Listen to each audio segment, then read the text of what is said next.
Bonjour, je m'appelle Guy, donc je suis jardinier, formateur dans le domaine du jardinage, coach.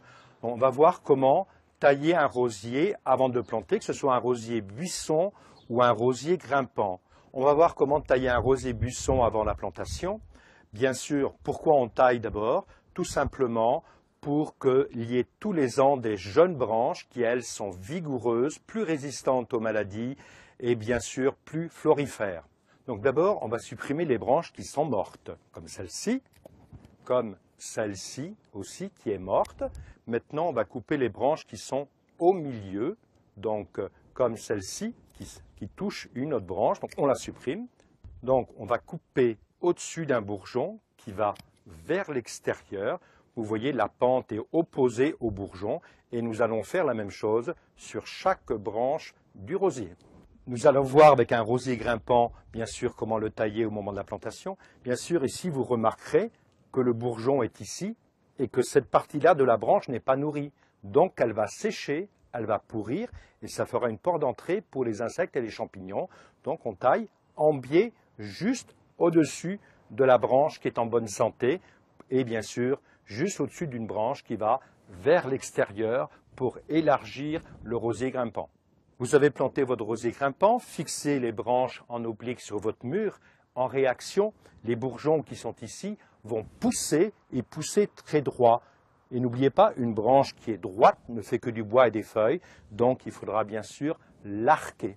Vous avez taillé vos rosiers au printemps, ils font des fleurs, mais les fleurs fanent. Et pour ne pas épuiser la plante, il faut bien sûr enlever les roses fanées. Mais où les enlever?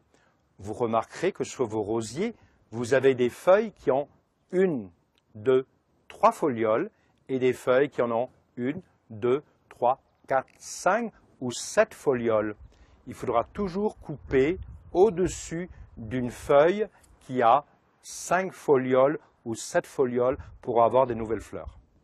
Donc nous avons enlevé les fleurs fanées au fur et à mesure pendant toute la saison parce que la majorité des rosiers fleurissent de mai au gelée à condition d'enlever les fleurs fanées. Arrivé à l'automne, quand les feuilles vont naturellement tomber, bien sûr, nous allons les ramasser et enlever les branches mortes, faire du nettoyage finalement et enlever les dernières fleurs fanées. Et la vraie taille n'interviendra qu'à la sortie de l'hiver, quand il n'y en aura plus de risque de gel.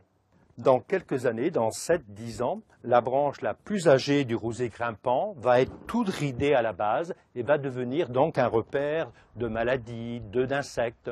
C'est pour ça qu'au bout de 7-10 ans, on fait une petite incision à la base de la branche en enlevant un petit peu d'écorce pour faire repartir une jeune branche d'1,50 m à cet endroit-là.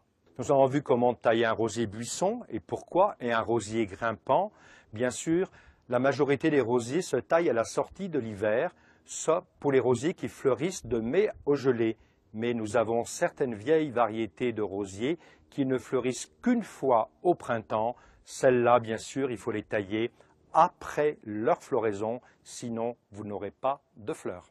Maintenant, vous avez vu comment tailler vos rosiers. Donc maintenant, c'est votre tour à vos sécateurs.